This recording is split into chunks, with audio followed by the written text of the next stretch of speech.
Hello everyone, my name is Christopher Tangen. I'm the Executive Vice President and Chief Technology Officer for Mid-Minnesota Federal Credit Union and a member of the Bridges Speakers Bureau. Today I'm going to be talking to you about identity theft. I believe identity theft is super important as it is majorly on the rise. I like to always start with statistics.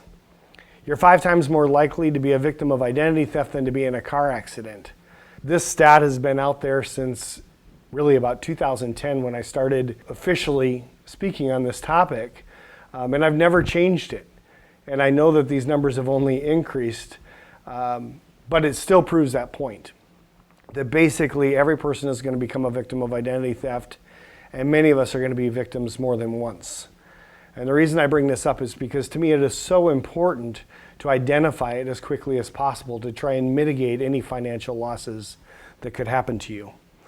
Another good stat is in 2017, Equifax, which is one of the 3 main credit bureaus, had a breach of over 147 million people's financial records.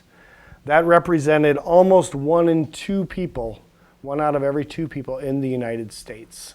One of the biggest ones that ever came out was Target. And with Target being a Minnesota-based company, most of us really know all about it, but there were 40 million cards compromised. So in addition to the 40 million cards that were compromised, there was an additional 70 million pieces of personally identifying information that was compromised in that attack on Target.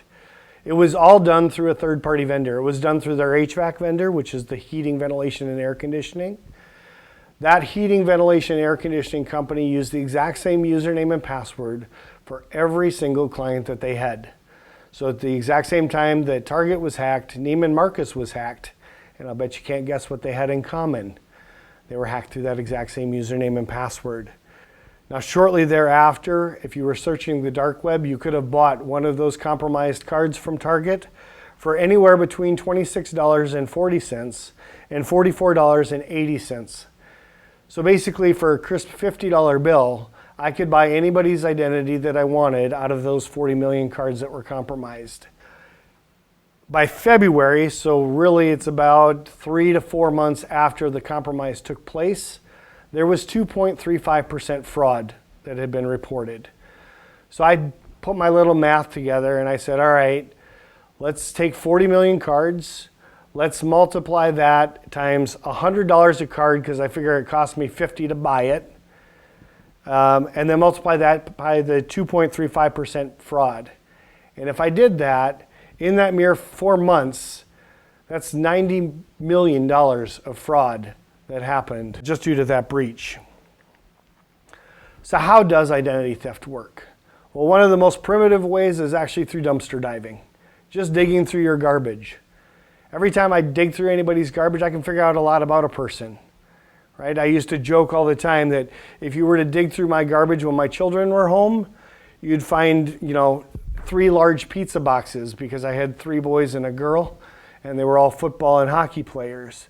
So either you knew that I had a large family or a family that ate a lot, but you could also tell that maybe we were on the run because it was, ordering out things and pieces like that. If I were to dig through your garbage and you're in high school, right, I'm guessing most of the people watching this are somewhere between 16, 17, 18 years old. And I would bet if I dig through your garbage at any given time, I'm going to find college literature that has been sent to you because you're getting close to being college age. And so when I see that, I now know the person who lives there, their name, and roughly what age they are just based on some of the junk mail that came in your mailbox and was deposited into your garbage can. So what do I recommend? I recommend that you get a cross-cut shredder and that all of your junk mail and that kind of stuff you shred. Lost or stolen wallets or purses. I always ask the question, who knows everything that's in your wallet or purse? And I'll usually have somebody raise their hand. And the very first question I'll ask them is, okay, what's the phone number you have to call to cancel your debit card right now? And most people can't answer that question. The very first place that any person who steals your wallet or purse is going to go is to a gas station. Why do they go to a gas station? Pay at the pump.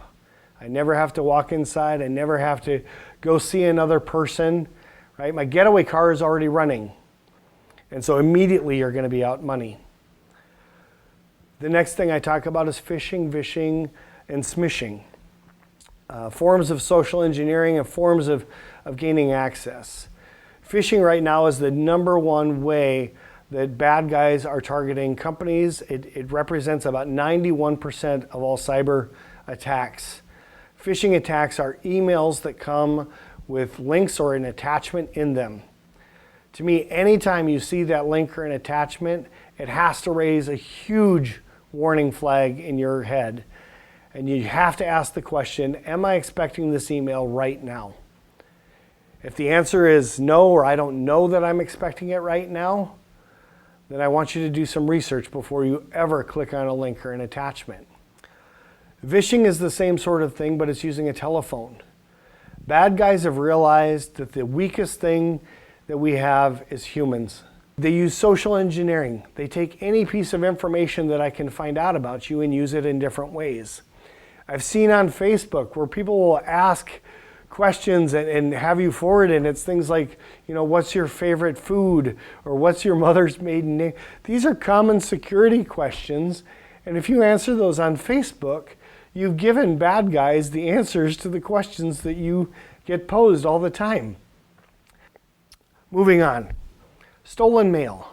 How many of you guys have a mailbox outside of your house? And how many of you are home every single day when the mail person comes by?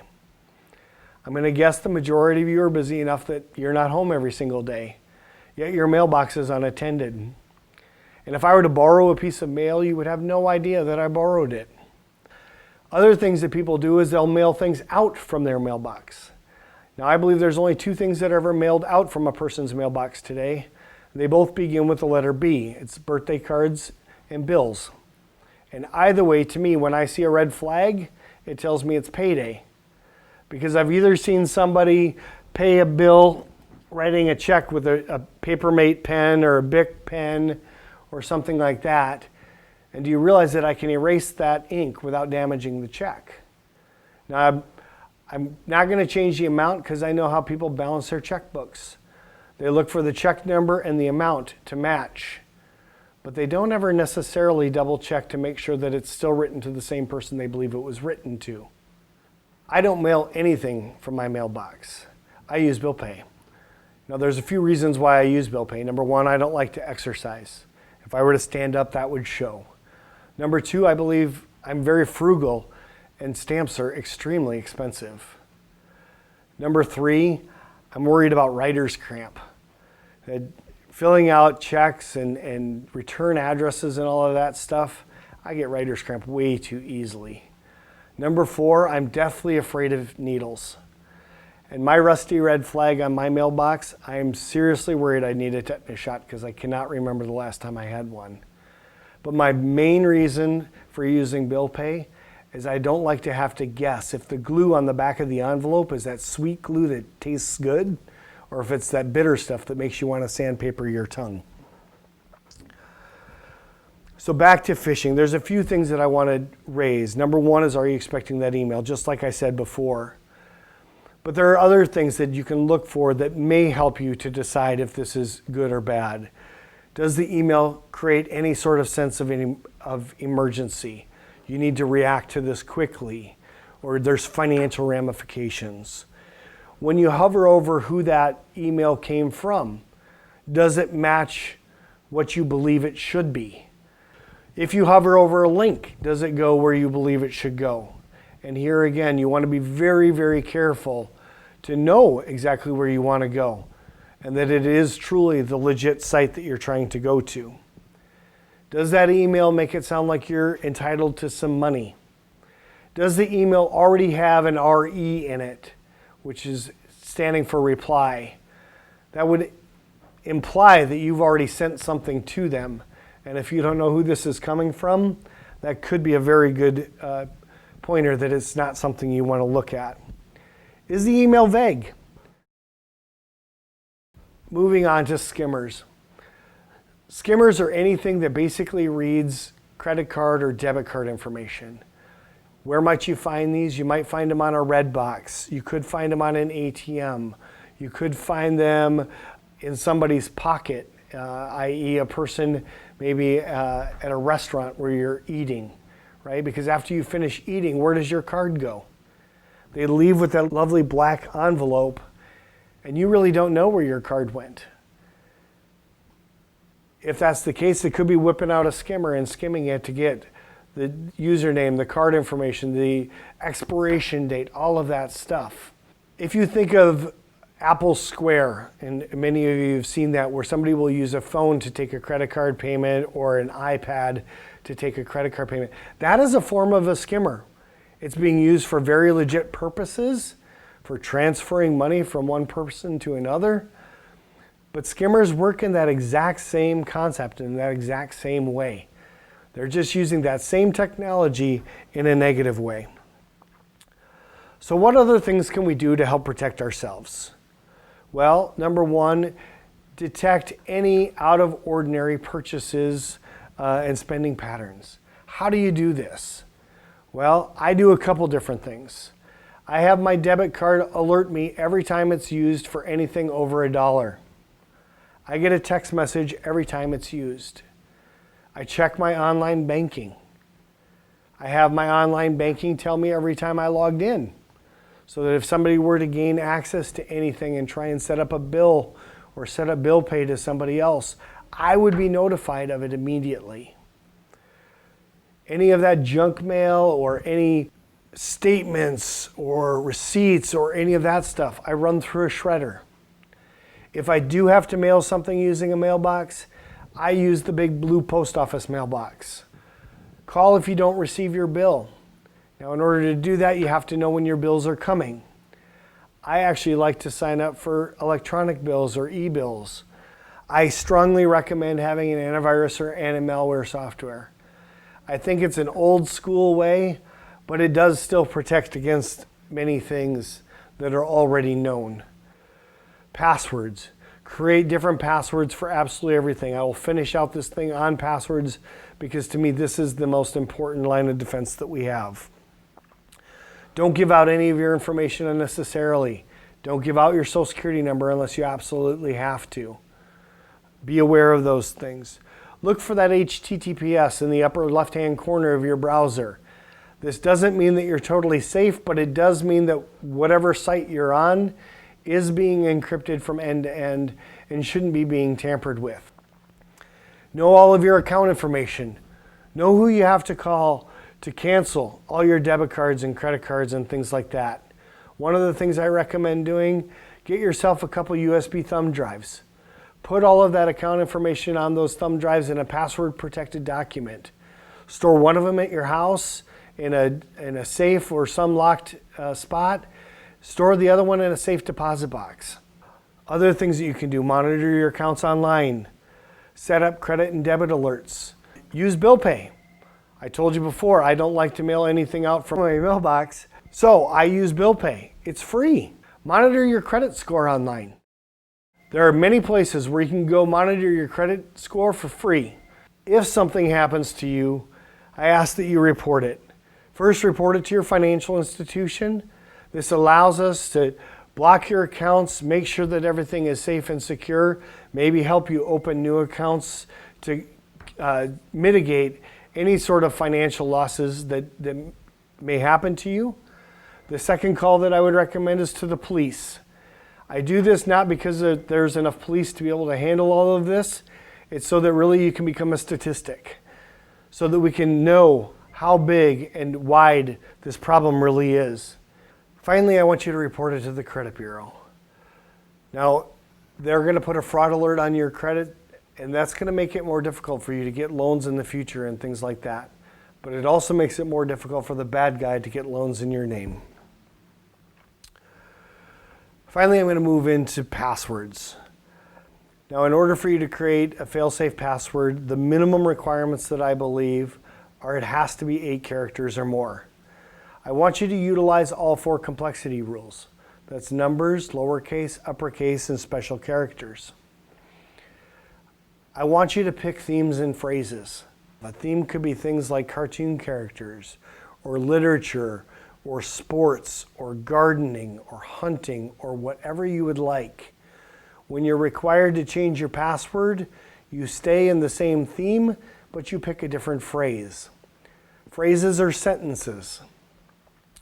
We don't want to pick individual words. I hate it when your password starts with a capital letter, because every English sentence starts with a capital letter. You also want to avoid socially engineerable passwords. That's passwords that include things like boyfriend and girlfriend's names, or kids' names, or pets' names, or dates that are of any importance to you, your favorite hobbies. And you really want to use different passwords for absolutely everything. You might want to consider a password managing software that will help you, and then you have to remember one password to gain access to all your other ones. So we pick a phrase. And so if I were to pick the phrase to be or not to be, most of us can remember that phrase from Hamlet. Now 2 can be the number 2, it could be T-O, could be T-W-O, could be T-O-O or plus sign 0. B could be an uppercase B, a lowercase b, B-E, B-E-E, B3, 3-3. Or could be O capital R, O-R. Could be a U for the union symbol if you're studying philosophy. Not, I've shown the mathematical expression for not on here, but it could be K-N-O-T. It could be N-O-T, could be N0 plus sign, could be a minus sign. I finished it off with to be. To be or not to be, that is the question, and that's why I came up with the question mark at the end. My last one is really one of my favorite cartoons, SpongeBob. And the phrase is simply, I like SpongeBob. Now the interesting thing about this is the first 3 times you type your password, you have to stop and think about what it is that you're typing. And you have to remember where you put your special characters and all of that stuff. But after that, your brain says your phrase and your fingers just walk your password. And then you go to change your password. And I guarantee you the first time after you change your password, you type in your old password. Everybody does. And when you see that your password is incorrect, you go, oh, shoot, I just changed that password. What did I change it to? But if you stay in themes, you'll remember what your next phrase is and be able to start going again. Finally, I like to leave you with a little bit of fun. I've got a few things for sale for you. My first model is fantastic if you're a basement dweller. Covers up your hands, keeps them nice and warm in the basement. It's not so great though if you're a one-finger wonder. Can't see what you're typing. My mid-range model provides you the ability to just, with a quick chicken flip of the arm, you can cover up what's on your screen.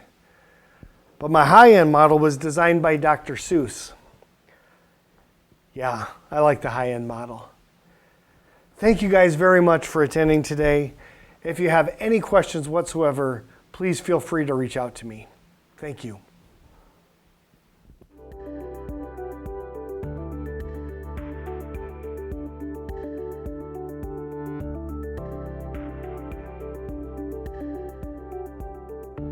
To learn more, visit bridgesconnection.org/speakers.